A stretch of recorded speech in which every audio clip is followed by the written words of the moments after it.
Hi, everyone. I'm Karen Utley. I'm with the International Foundation for CDKL5 Research, and we are here today to hear from some adult siblings who grew up with a brother or sister with CDKL5 deficiency disorder. And this webinar was sponsored and made possible by a generous donation from UCB. So we want to thank them for supporting our families and our siblings. And I am going to turn this over to Samantha to lead and let them all introduce themselves. And you take it from here, Samantha. Thank you. Thank you, Karen, and welcome to our sibling panel for shared experiences and helpful insights. My name's Samantha Belfray. I am a sibling with a younger brother with CDKL5, um, and he's 22 now. So I'll pass it over to Nick. Hi, I'm Nick. I'm Hannah. We have a younger sister, Allie, with CDKL5. Today is actually her 14th birthday, so we're excited to share some thoughts and answer some questions. Hi, everyone. I'm Ava Ralston, and my sister Vivian is 20 and she has CDKL5, and we are really excited to talk to you today. So thank you for everyone for submitting your questions. We had quite a few questions come through. So we're going to start with some questions that we have already in front of us. And if anyone ever has any other questions, you can submit them in the Q&A below, and we're happy to answer them if we have time, or we might answer them along the way. So the first question today would be, what roles do you play in your siblings' lives?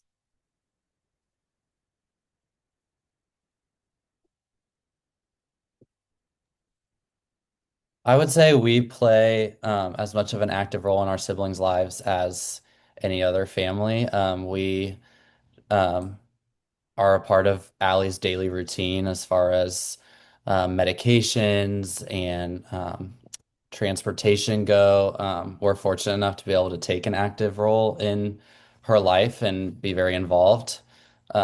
So we're on the daily, we're pretty involved in, um, her normal routine.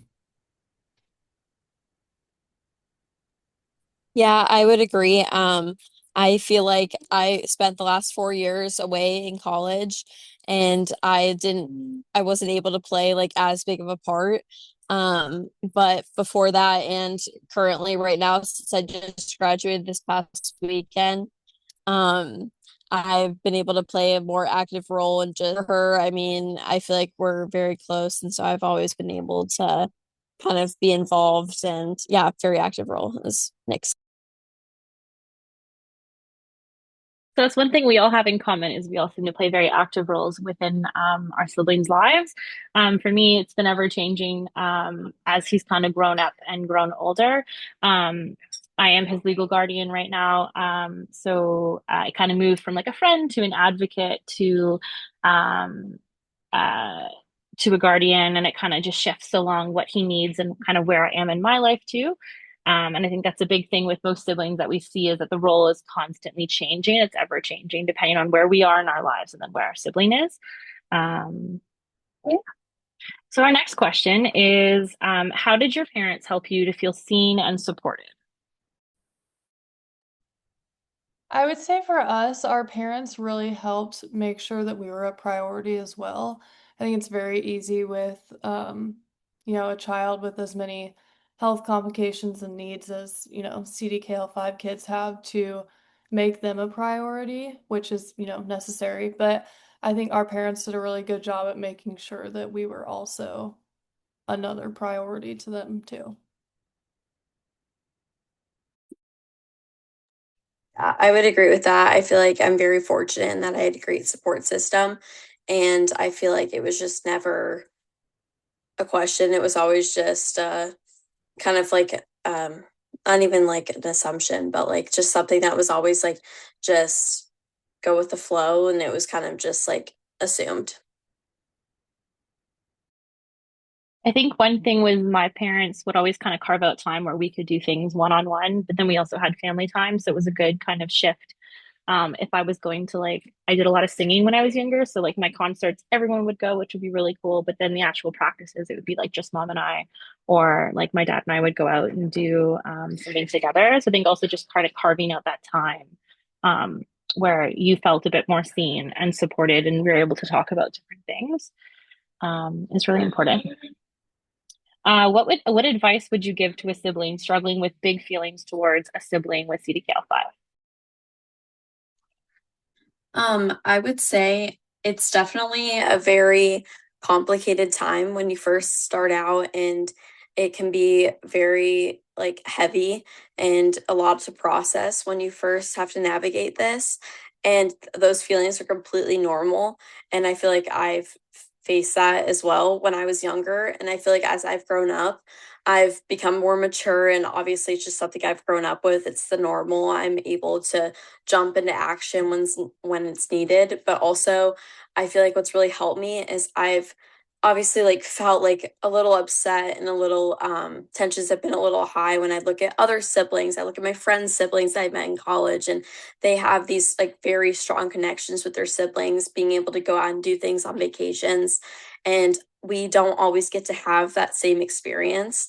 So I feel like that's very hard. But me switching my mindset and looking at, wow, like how lucky am I that I was given this opportunity to have this incredibly special relationship that no one else gets to have.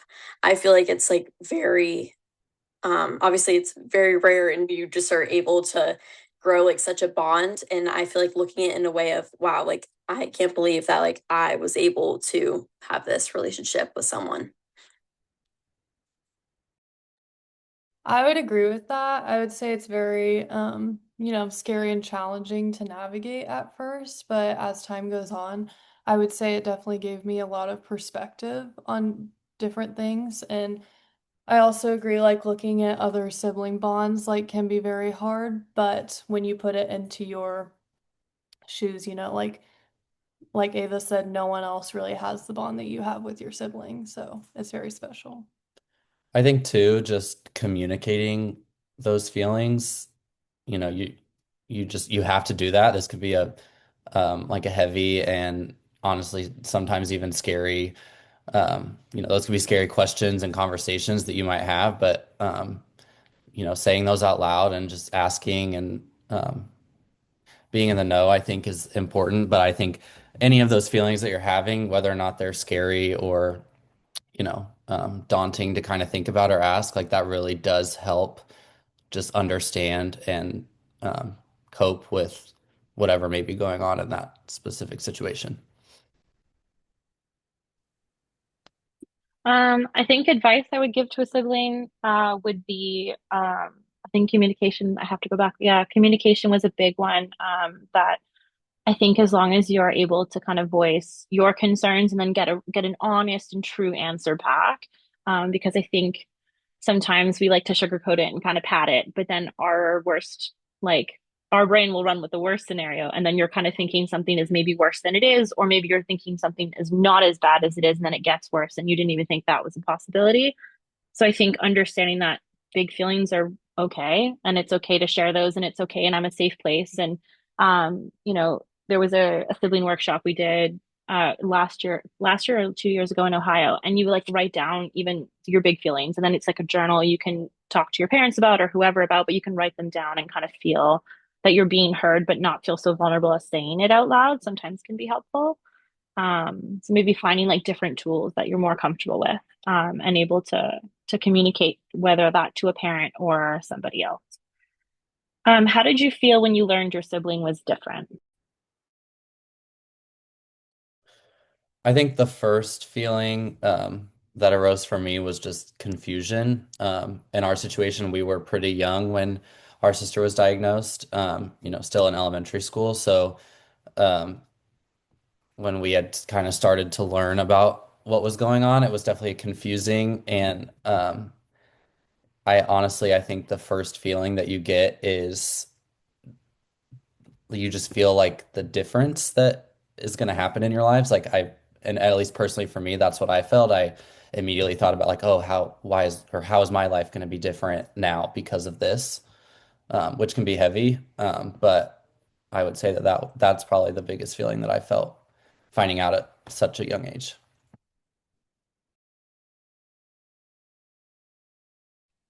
Yeah, I would agree. Same thing. I feel like it was just kind of, um, okay, so how do we navigate this? How do we go through it? Um, and it's kind of just taking it day by day. I feel like it's a lot of emotions, and I feel like, again, I was so young as well that it's just kind of something I've grown up with. And honestly, like, I can't like totally remember the exact moment that I felt something, but it kind of just gradually like progressed day by day. And I kind of just got through it. I got through it with my family. I got through it forming a relationship with Vivian. And I feel like, yeah, it's just the same thing. It's just kind of like a little bit of unknown, but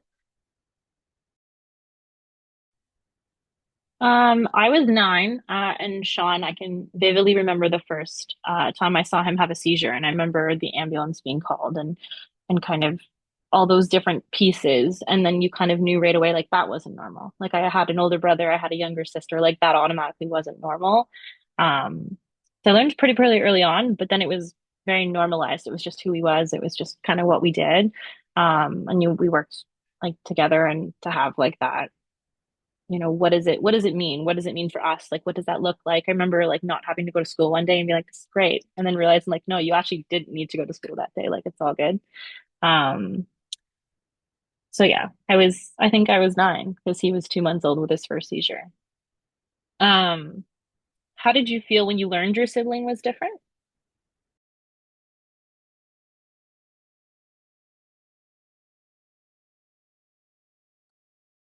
I think kind of like with the last question, it was very a lot of like, in a state of unknown because you're not super aware. And in our case, we were still pretty young.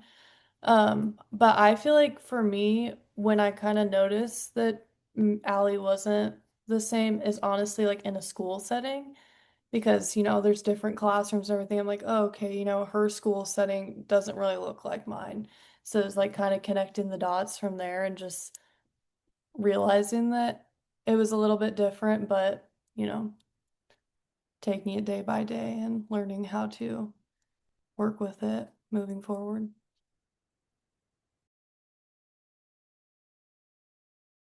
yeah, I would agree. Yeah, I think we've kind of touched base on those questions. So moving right along, do you ever feel pressured to be the easy child? How does that affect you?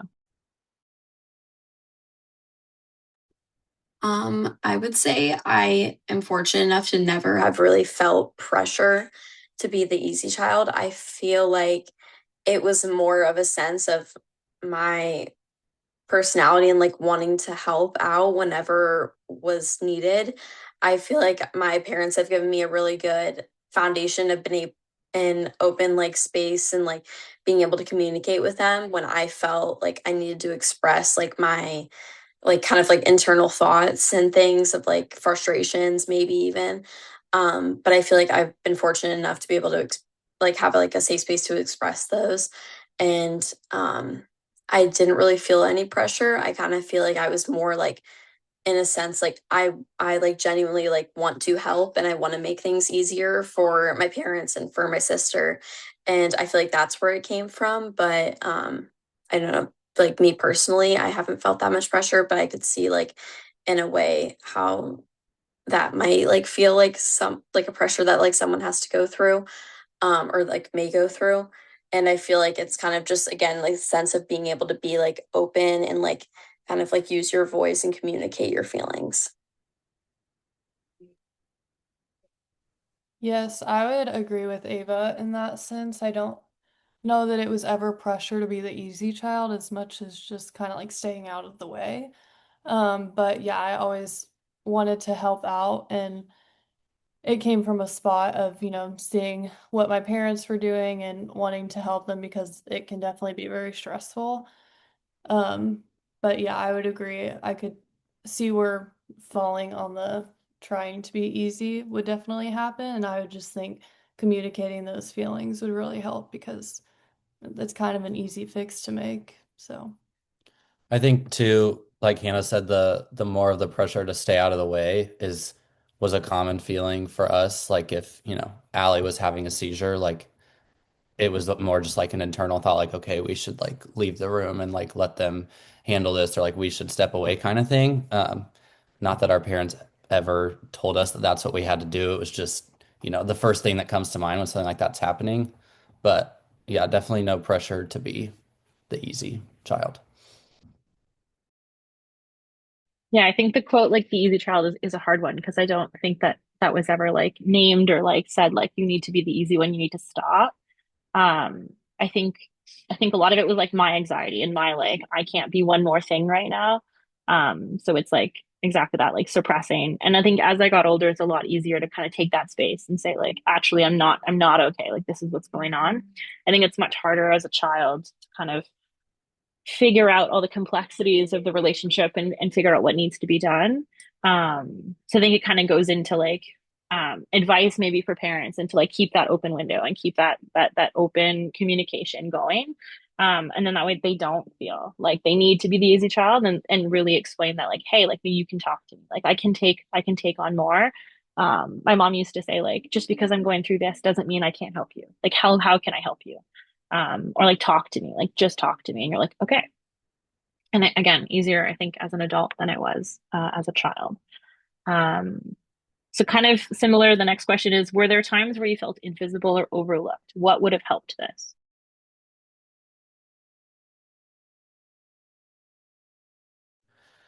I would say there was never, moments where we felt invisible or overlooked. Our parents, like we said, did a really good job at just including us and involving us, um, on what was going on in Allie's life, but also never, pushing away what was going on in our lives. So, um, we're also very fortunate we have a good extended support system with grandparents, aunts, uncles, cousins, all of that. So that's definitely really helped too. But um, as far as advice goes for, if that's something that's someone's feeling, I think kind of like I mentioned earlier, communication is the best tool for that. And I would assume that as a parent that having, the responsibility of a child with CDKL5 is a lot. And, you might unintentionally make someone, make your other kids feel invisible depending on the different situations. But from the sibling standpoint, I think communication is the best tool. But yeah, definitely we didn't experience that. I would also say, kind of for advice, going along with what Samantha said, I think making one-on-one time with, another child is really important just because, like Nick said, you unintentionally spend so much time with the CDKL5 child just because they need you more than maybe your other children do. So I think making one-on-one time is something that would really help that as well. Yeah, I would agree. I feel like there was never a time that I felt invisible, like very like majorly, except like the sense of what they were saying now. It like can be kind of like a unknowing thing of just someone needs and requires more care than we would. So I feel like that would be the only time. I also just feel like it's really important to just keep the CDKL5 child just and Vivian and anyone that's affected by it just kind of like in the loop. I feel like there was never a time that it was like us three are going to go do something and she's just going to stay at home.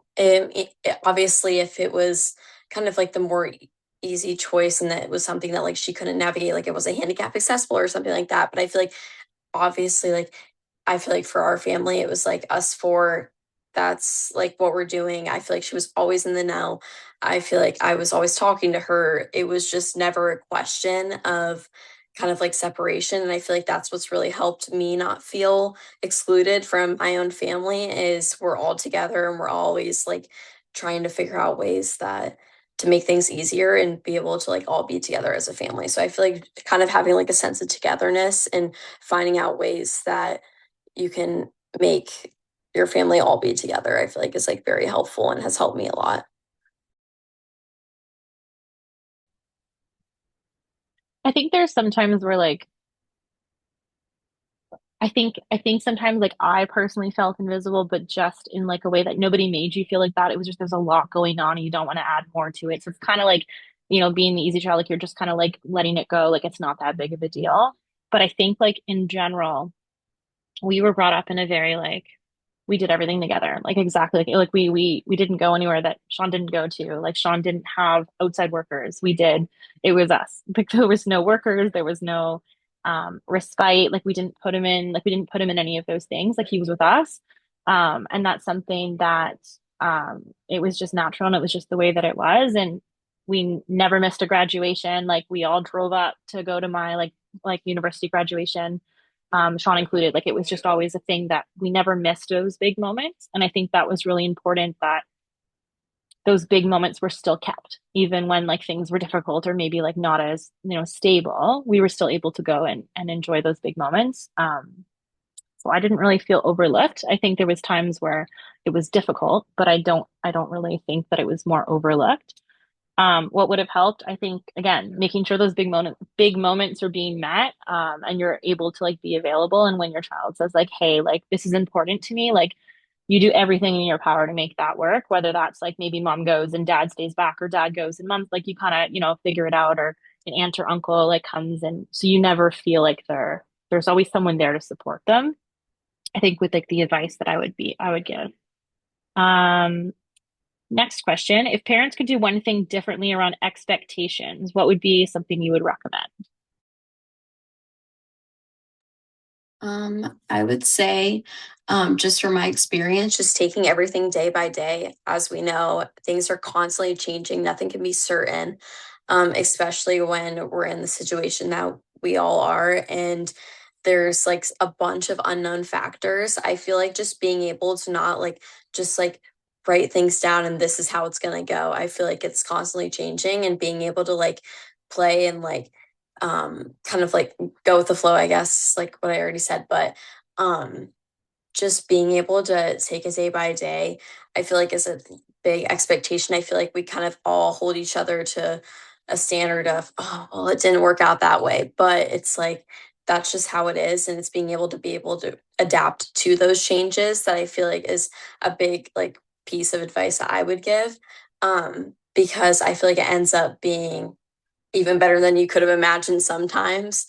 And I feel like that's also like something that brings me and my family closer is navigating those changes and those unexpected bumps that might come up. I feel like the dropping the expectations and just being like, this is what we're going to do. We're going to see what comes up, but this is like the end goal. So we'll just figure it out as we get there.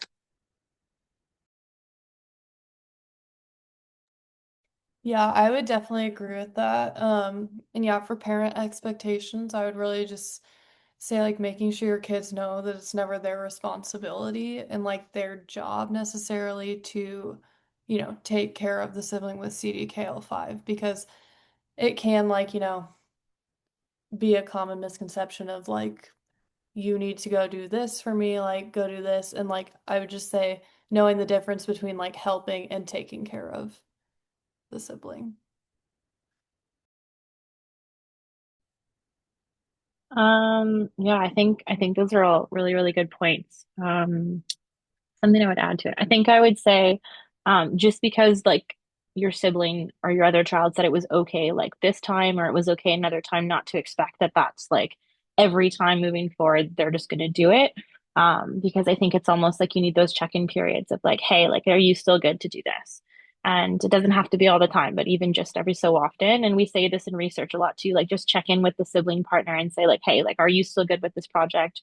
Do you need to take a break? Are you good? Do you need extra time? Like, how can I help? And I think that communication piece is such a big part. And just communicating that it's not necessarily an expectation and you're not expecting it. It's just kind of like, hey, like, are you good with this? You did do it. And like, no, like pressure if they can't do it. It's like, don't worry about it. Like, we'll figure it out. Um, I think that would be my advice for that one. What would you want parents to know about giving siblings permission to choose their own path?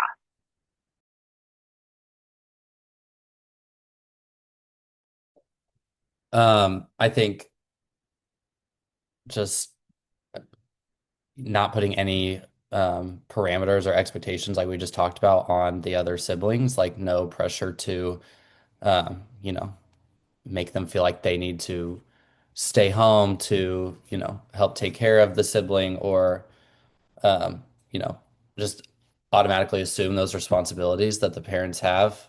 Um, we were fortunate enough to never have, our parents put restrictions or parameters on choices we were to make, especially now as young adults. But I think just making that known, as early on as possible and always promoting the choices that the other siblings want to make and just letting that happen.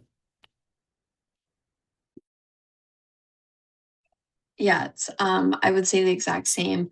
I feel like it was never a question of, for example, I was just in college for 4 years, and at the beginning of the looking for like different schools journey, Vivian was included. It was let's go tour schools, and it was just kind of like a more like positive experience including everyone, and I feel like that really helps.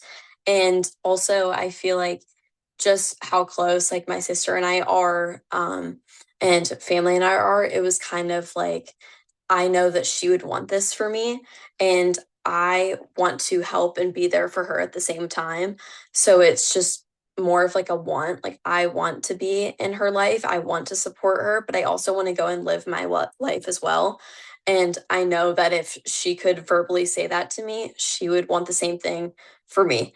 And so I feel like kind of having that like mutual like conversation and like kind of like understanding between like parents, siblings, it's a good feeling, and it kind of like really helps like with these other like life changes as well, being able to go and do something on your own, but always like knowing like your family is there and you want to go help them.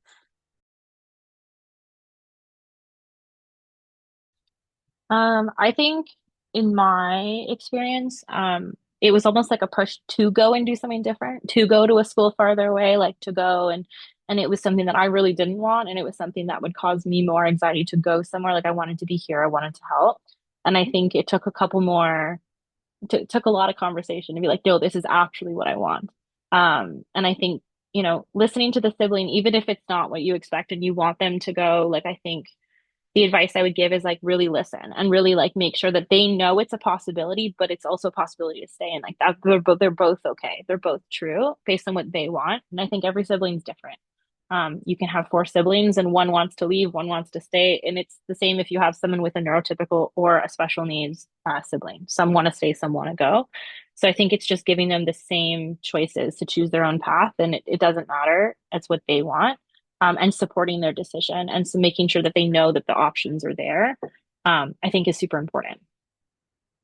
How did having a sibling with CDKL5 shape who you are today? Did it affect your work choice?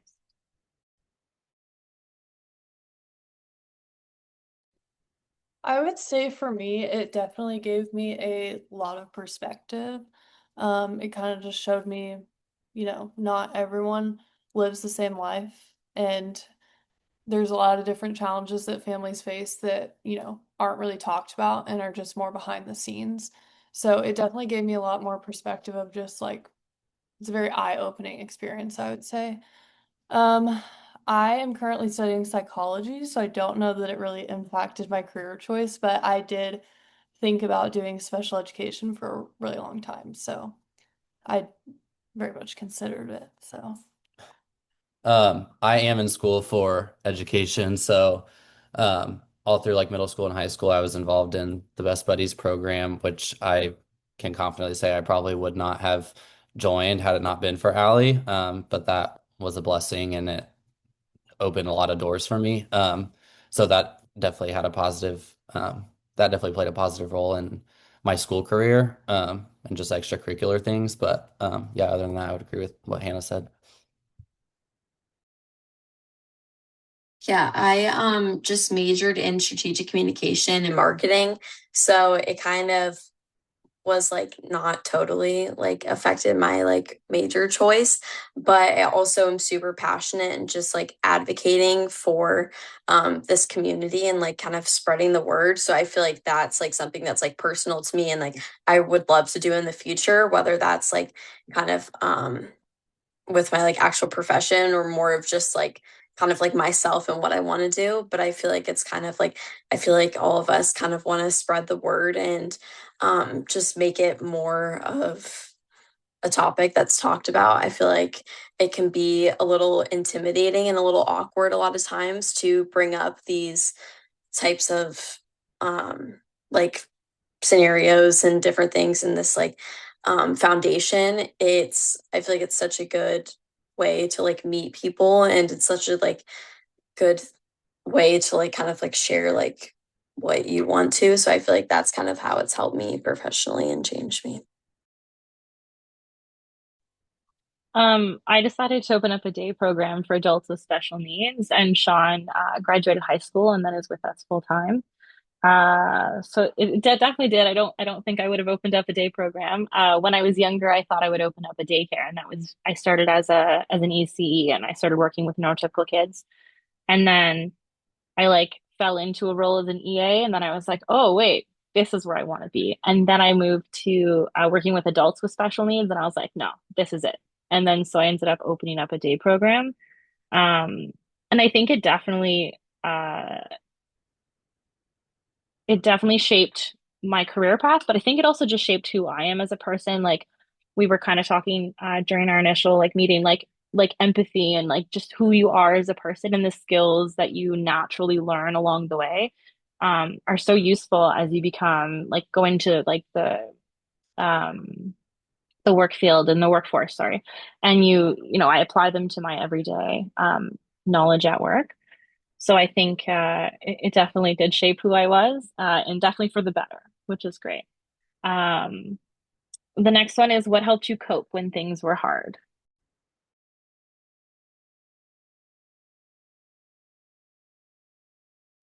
I would just say communication really helped me.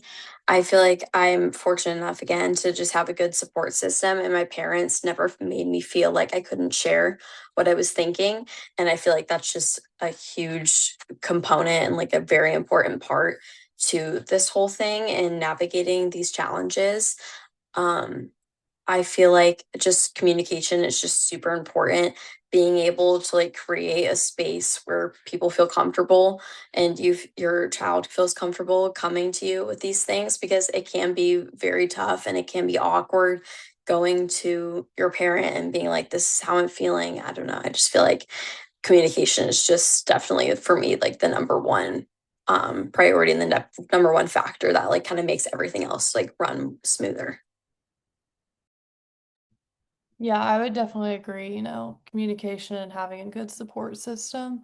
But other than that, I would probably also add, just along with the other question we just answered, like how many skills I've learned just by being Allie's sister and kind of like how it's made me grow as a person too. Just like kind of always considering the benefits as well, not just, what the negatives are of the outcome. So,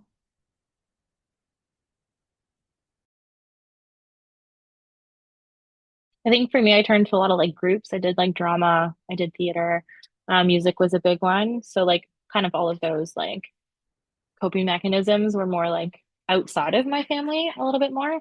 Um, and then as an adult, a lot of it you learn the communication piece is like the biggest one. And I feel like we keep saying that it's a very common theme, but communication is so important, um, for sure.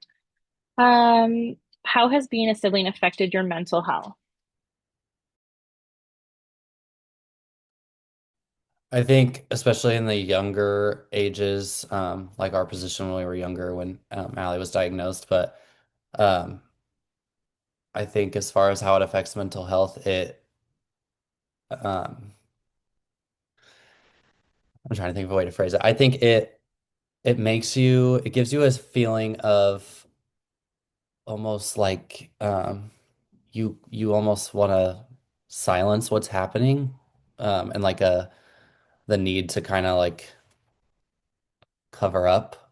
I'm thinking more in like a social setting, like, at school, explaining like, oh yeah, we have this sibling with these issues. That's hard for a young kid to explain, especially, when it's new and you're not even really sure what's going on. So that's something I remember being so young as far as mental health wise, like it makes you nervous almost. It makes you nervous to talk about it. It makes you nervous what questions people are going to ask you or what comments people are going to make. So it just kind of has this heavy weight on your mind. Obviously, as I've gotten older and become more familiar and everything, that changes and you do grow out of that. But I think as a younger kid, there's definitely a sense of uneasiness just when it comes to, what are you going to say to people? How are you going to answer questions, things like that.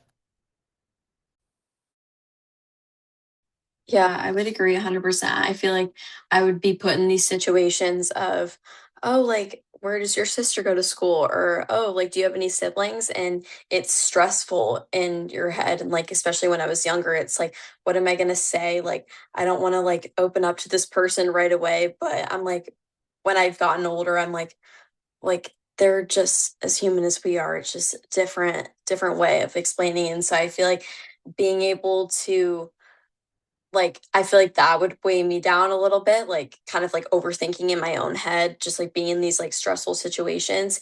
But I feel like as I've gotten older, it's become easier. I've been able to figure out ways of how I want to say it. And I've also just been like, I felt like more of a need to say it. And I've like a want as well.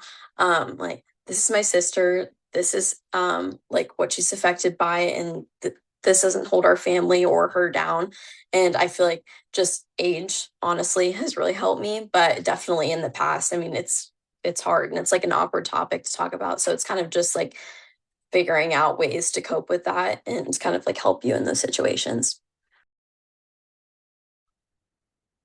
Yeah, for sure. I think it definitely affected like anxiety, like knowing like not knowing how long someone's in the hot like how long we didn't know how long Sean was going to be in the hospital for. Like, what does that mean? How long is mom gone? Like, what does that look like there was a lot of questions. Um, Especially as a younger child, like you fill in the blanks without even realizing that you're filling in the blanks. And then as you get older, you're like, actually, that wasn't so bad. And it was a lot of it was because I didn't have the whole piece, the whole puzzle. So I think as an adult, it was just like, no, like tell me as it is. Like tell me exactly how it is so then I can actually like know what's coming. But it definitely did come with a lot of um that like anxiety and that like feeling of like you're not sure what's going on and overthinking everything. I think is another one, like especially social settings. Like, okay, what do I say? How do I not say? Okay, can't mention that. Okay, can get like it's a lot of second guessing. I think the other one was a little bit of like PTSD. Like I think with seizures, like there's such a distinct noise. And with Sean, sometimes he'll just like stand up off the couch and start walking, and he can't walk by himself. So all of a sudden you're like you hear a noise and you're like sprinting into the other room, and so it kind of gives you that like as soon as you hear a noise that's very similar, you're reacting without even thinking about it. And so I think it took a while to get to a point where like you can kind of be like, no, that's just that. Like it's all good. But it took a long time coming to realize that that was just what it was. Like it was a noise that you heard that something was triggered by it, and then you're like, okay, no, like everyone is fine, we're safe, someone's with him, um, and like he has a seizure dog, so like she's barking. Okay, is he having a seizure? Like where are they? Like is someone with them? Like it was just a lot of questions, and figuring that out. Um, any advice on handling changes of plans or communicating feelings about this to a family? I would just say always knowing that there's like, three backup plans. I feel like that's something that our family has gotten very good at doing is just, knowing that this may not work out. So the backup plan may be the plan or the backup plan, like there's just a whole bunch of different options and definitely learning how to be okay with that change. Um, so yeah, I would definitely say that that is something that has helped. Yeah, I would agree. Just being open and like really focusing on communication and preparing for any possibility, the worst, the best, like just kind of always having those plans in our head and those like other like alternatives that might happen. I feel like helps just being prepared in that sense. But I feel like communication kind of like really like it might not solve all of it, but it definitely helps because I feel like there's no like bad communication. I mean, there's like obviously like bad delivery, but I feel like more like in the like family setting, being able to like work out all of those like kinks helps. I think I became a more preventative person, like really trying to realize like what could happen. Okay, how are we going to handle these three things? And then it kind of just naturally would happen where it's like, hey, we're doing this. Okay, but if this doesn't work, exactly that. You have play A, B, C, D, E, and it just goes all the way down. And I think I definitely took it into my job because we are very preventative, where it's like something's happening, how do we prevent it so it doesn't happen again? Versus like being really reactive. I think when you're so young, you're kind of always like everything happening. It feels like it's also it's happening to you. It's very sudden, and you kind of don't really know what's left and what's right. And I think having a plan. Hey, this is what's happening. This is what could happen, and like this is what we're going to do, and this is how we're going to support you, and this is what you have to do. And I think also knowing things that you have to do versus things that you can do are really important. And in that way, like if you're having a hard time, like it's okay. And knowing like it's okay to not be okay with that change. And like I get it. We can't do this and it really sucks. And really verbalizing the fact that like, yeah, you're right. And like really validating the siblings' emotions because there's things that we can't do that are the same, like with Sean. And that's something that like a big one comes up is like Disney World, like when you go on rides, like they're actually very accessible there. They're great, but there's certain rides that you're like, absolutely not. That's not happening. And it's just like there was no part of me that's like, oh man, I missed out because everything else was so accommodating that it's like you wanted to do those things with Sean. You wanted to go on those rides. You wanted to do this like family activity. So personally, I didn't feel like very like left out of those things. It was just like this is what's happening and this is what we're doing. But if a child was like, but I really want to do this, then it's like maybe, dad takes you on that ride and then we'll do this. And there was some times where mom was like, hey, you do this with dad. And then Sean and I will go do like there are times where that happens. And I think that's really important is to again the communication piece, but also giving options and changes that are both fair to all parties, I think is really important. What did you want people to understand about your sibling as a person? I would say just knowing that they still have a personality and, it may be a little bit harder for them to show it, but they can't show it as easy as, other people might be able to. So just knowing that they are still their own person and they have like, those emotions of happy and sad and things that they like and dislike. And I think that's something that can get really overlooked, especially to someone that might not know exactly how severe a condition is. So I would just say definitely knowing that they are still a person as well and have those traits. I think too by doing that, something that we have done is like we have a really good circle of friends that, when they come in the house to see us, they go and see Allie and say hi to her and give her a hug and talk to her. And I think that's something that we have kind of built for them too. I think as, someone who's not in our household walking in, there's like that layer of awkwardness, like, oh, am I supposed to go up and say hi to, you know, this child? But we have always been like very open and including with our sister. Like if we're all sitting in the living room, like we talk to her and we have kind of showed our friends that, which I think has then allowed, them to also see her personality and her, um, yeah, just who she is. So, like Hannah said, that's something that um, I would want everyone to know. But I think that as it's also kind of part of our job to help show that to outside people. Yeah, I would agree. I feel like I wish that every new person that met Vivian knew exactly how to go up and talk to her and that her side eye isn't just her looking at her, it's her checking you out and being like, oh, like you're annoying me, you're kind of weird, like all this stuff, like kind of like she has like all of these emotions and like like emotions with her face, and she's telling you what she's thinking. She might not be saying it, but she's showing you with your face. So I feel like that's something I wish, and then I would agree with them 100%. Just being able, I feel like it's a little off topic, but like surrounding yourself with people that are going to treat them the way they should be treated. They're human. They might not be able to express it as easily, but I feel like I've we've kind of like have a really good support system of no one's going to walk in the room and not say hi to Vivian or some other child that might be affected with CDKL5 or whatever it is. I feel like that's really important, and being able to, again, communication, being open, being like, oh, you can say hi to her, it's okay, and things like that. So I feel like I just wish everyone would be very open and have that like sense of will and want to communicate with them, even though it's not as typical as it is with other people. Yeah, I would agree. I think for me, Sean's nonverbal, so I think a lot of people sometimes think he doesn't have a voice. And so I just wish they knew that there was like so many other ways that someone can communicate.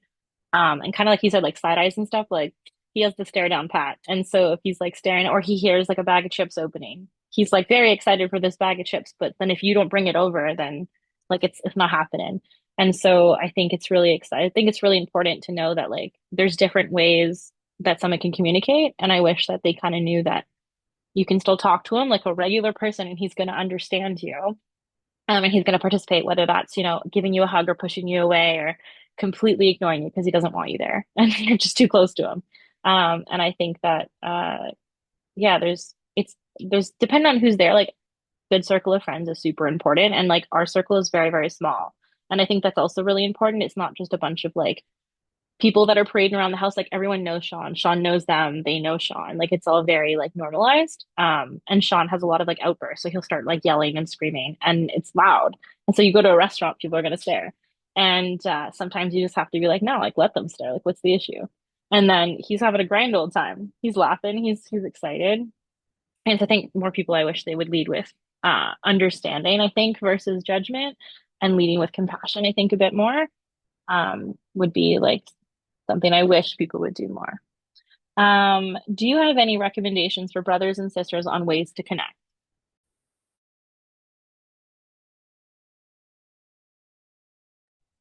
I think something just like this setting, speaking for both of us, we had never met another sibling with CDKL5 until we met Ava through this process. So I think things just like this, I know there's social media and stuff like that too, but I would say that's, probably the best bet since this is or it can be such a rare um, circle of people.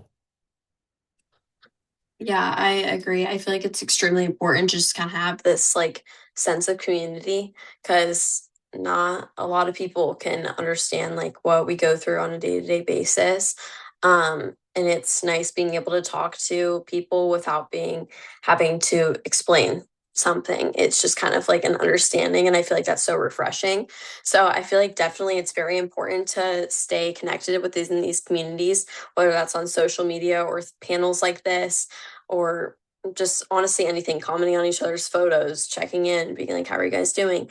I feel like that's really important in the sense of this community. And then I guess like if that question was saying like brothers and sisters, like with the CDKL5 child, I would say just talking to them. I mean, my sister is my best friend. Whether she can't say that with words, I know that that's how she feels as well. So I feel like just being able to like really communicate with them, knowing that they're listening. And I feel like that's just extremely important. And honestly, has helped me so much. So I feel like with that side, just being able to communicate. And then on the CDKL5 sibling side, being able to communicate as well, and really reaching out and not being scared. Like everyone wants to help each other. And I feel like that's really important. And it's honestly just helps so much being able to talk to people that understand what everyone's going through. I think Avery made a good point. The question could be read two different ways. So with connecting like brothers and sisters, one thing that like mine, I remember taking Sean to like a physiotherapy appointment and all of his appointments. I was like the third wheel. You had to stay outside in the waiting room, like you weren't allowed in. But this one physiotherapist was like, nah, like you're gonna come, you're gonna learn. We're gonna include you in this session. And I think that was such a really like pivotal moment for me, was being a part of his normal, which was going to therapies and doing these things. And it was him, he was learning how to walk. And so it's him like coming towards me, and I was used as that like go and see Sam. Like it was such an exciting part. And I think for me, like it made me feel like so heard to be like, oh, your brother's gonna walk to you, and instead of you just sitting in the waiting room and just waiting and waiting. I think that's super important. So I think finding ways that you can connect the siblings through like the most like mundane things like therapy, I think would be like super important, or even just like including them in things at home together that are on like equal levels, I think is really important. Um, and like, yeah, Sean and I, like, we're very, very close. And like things like taking him out on like his bike or putting him in the swing, it's stuff that I really enjoy doing and he really enjoys doing it. Um, Car rides with like loud music are another one. So I think like finding different ways to connect on everyone's level that they enjoy.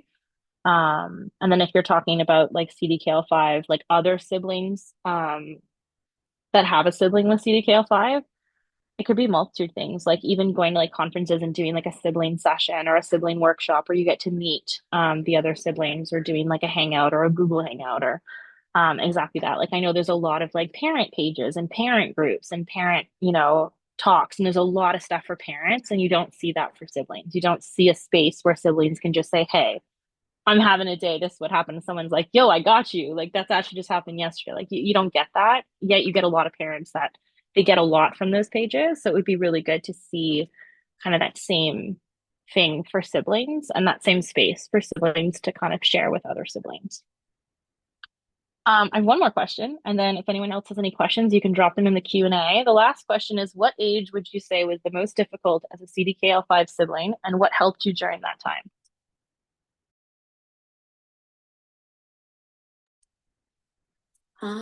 I would say the most difficult was my like early high school years when I didn't have a driver's license and I couldn't totally be out on my own.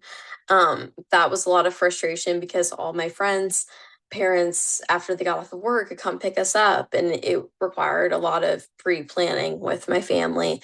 Like, this is where you need to take me, mom, or can you take me here? And it that required a lot. So I feel like that is like the most like kind of like that middle school, like early high school period is like the most transitional, and I feel like it was like the most kind of complicated for me to kind of um be able to like express my frustrations or kind of like what I wanted to do in a way. So I feel like that was like the most challenging for me. Um but then again, I feel like it was just communication, and my parents really tried hard to make it accommodating for both of us. And that would be, all right, well, help me get Vivian in the van and we'll take you here. So it was like that same thing of relying on each other and helping out each other to make that all easier. So I would say that was like my most difficult age. I would definitely agree early high school years just because you're not totally on your own yet. And also just like in a high school setting, I feel like it's still a kind of weird age and people don't fully understand, the complication of some things, and that your life might look a little bit different than theirs, and there's kind of just like not that same level of empathy yet. So I would definitely agree like a early high school year. Yep, high school is probably the high school's the challenging time whether you have a sibling with special needs or not. So I think it just adds like a super like layer of complexity to it. And you have all like the typical struggles of high school on top of kind of everything else. I think also it just depended like what Sean like where he was at that time. Like if he was like if it was a brain surgery, if we were doing this, if he was stable, if he wasn't stable, like it all kind of changed throughout my high school kind of time. So I think yeah, you can't as easily just like go and be as independent as you can be when you're older, and you don't understand things as well. Like I feel like there was a lot of like medical like complexities that I didn't understand, and like I didn't understand like why things were the way they were. And then on top of that, you're trying to make sure your English paper is on time and you're not like missing a deadline somewhere. And then college happens and it's just a lot of other things. Um, so what helped during that time? I turned to a lot of music. I turned to a lot of like coping like music. That's pretty much, and I think also just being with Sean, to be very honest. Like we would do things together. We would do something as simple as like just like cuddling on the couch and we would watch the same Mickey Mouse episode that we would watch. And we would just it would just be so normal and so chill. And sometimes that's all I needed was just like a moment to like decompress with him. And then it kind of made everything else better, if that made a little bit more sense. We have two questions in the Q&A. The first one is, what are some specific examples of what your parents did to make you a priority?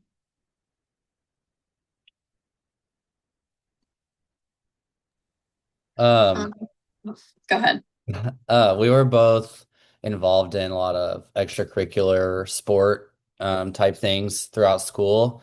And fortunately, our parents never missed those. They were always showing up. There was never a time where we were kind of put on the back burner. So I think showing up for the things that your children are interested in plays a big role. Um, our sister Allie, she would come to those things as much as she could. But I think, yeah, showing up for the things that your children like to do is a big factor. Yeah, I would say I was going to say sports is a really big example. Like I was involved in sports in middle school and high school, and my parents would always be there. And if they couldn't, they would ask about it afterwards or let me know ahead of time, hey, this is what's going on. If something last minute changed, they would text me just so that I'm not out on the court being like, where's my family? And like they were kind of always kept me in the know. Because I feel like that was also like another like aspect, like kind of like nervous and like kind of on edge at all times. Like, where's my family? Where's Vivian? Things like that. I feel like that was the first one. And then also, I feel like I always had friends over at my house, especially in the high school years. My guy and girlfriends would come over and we'd always be doing things just at my house, hanging out. And I feel like that was like a big example. I feel like kind of at the beginning part of high school, my parents would be like, oh, we got to get Vivian down to bed. But then they realized kind of, I feel like just like with communication, kind of being like, well, this isn't changing. We're kind of like want everyone to like kind of like get to know Vivian, things like that. So I feel like being able to like have like parties or like hangouts was like more like common at our house. And my friends would come over, my guy friends, girlfriends, and kind of like get to know her as well. So I feel like that was super important, being able to like bring like my life that wasn't at home to my home and getting to know my parents and my sibling. I feel like that really helped just kind of like bringing like a bunch of communities together. I feel like that's like a big example of kind of how um that like helped kind of like just like my future and things like that. I think for me, like our specific examples would be like those big moments we never miss. Those big moments were always like supported and were always made a priority. So I think that's like a good example that like, they always showed up when it mattered. And I think that that's like something like they can't like make every practice, but they can make like the big finale. Like they would make the concerts. They would make sure like they were there for graduations and kind of everything like that. Which I think is really important. And also just like allowing I think a priority for me was like allowing me to also go do my own things and like not making it feel like what's going to happen here. Like it would just like it would work itself out. They'd figure it out and I could go off and I could go like on a vacation with my friend and not have to worry about like, oh, I have to do XYZ. Instead, it's like planned before I leave. Okay, this is what's going to happen. We're going to do this. And then I could go without feeling guilty that I was taking time to go do something. So that also made me feel like a priority. We're going to answer one more question. The question is, when it comes to family outings, oh, there's two of them. Okay. When when it comes to family outings and vacations, did you ever wish you can go without your sibling, or would you always prefer your CDKL sibling went, even if it meant sacrificing certain opportunities? I would always say, for me at least, I always, wanted Allie to be with us just because, she is a part of our family and without it, it would just feel incomplete. And you definitely face those challenges of like, oh, we might not be able to do this, but I think those are just sacrifices that we're all willing to make so that she can also be there with us because if not, we're missing a puzzle piece. So I do think it is a very honest feeling though to feel that, like um I remember our first trip to Disney, kind of like what Samantha was talking about. It was like, oh, well, like if Allie's with us, will we not be able to go on, this big roller coaster? And I think those feelings are common, especially as children, because, all you want to do is kind of, go on the big roller coaster. But um, you do feel the sense of, like Hannah said, like the family as a puzzle piece, and um, like how Samantha talked about earlier, like oh, me and Dad can go do this, and Mom and Allie can go do this kind of thing, and it doesn't have to be such a big separation or just totally excluding her altogether. Yeah, I would agree. I feel like, I mean, we're on vacation right now, and it's kind of like the same thing of, oh, like I want to go do this, or I found this place online, we should go check it out. And it's like, well, is it handicap accessible? And it's like, oh, well, let me check that out. It's never a thought. Like, I want her there. I feel like it makes things more complete.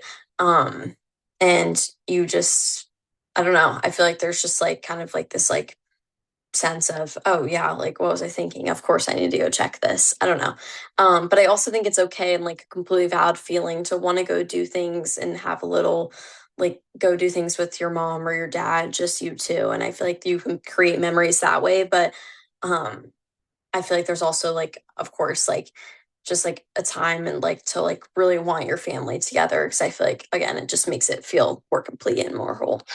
But definitely valid feelings.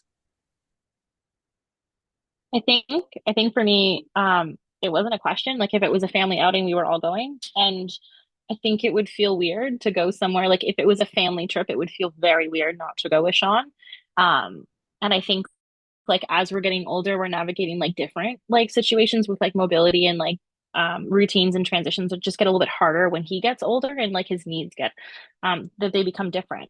And I think that that's something like as a kid we didn't see as often because it's like, oh, we'll just carry him. Like it was just so like, oh, we'll carry him here. Oh, we'll pick him up and do this. Oh, okay, I have the wheelchair at the back. You have the wheel. We'll just do like it was just so common that we would just figure it out. Um, and again, like now that he's older, it's a little bit different because he's now like not 30 pounds, he's 120 pounds, like he's a little bit heavier.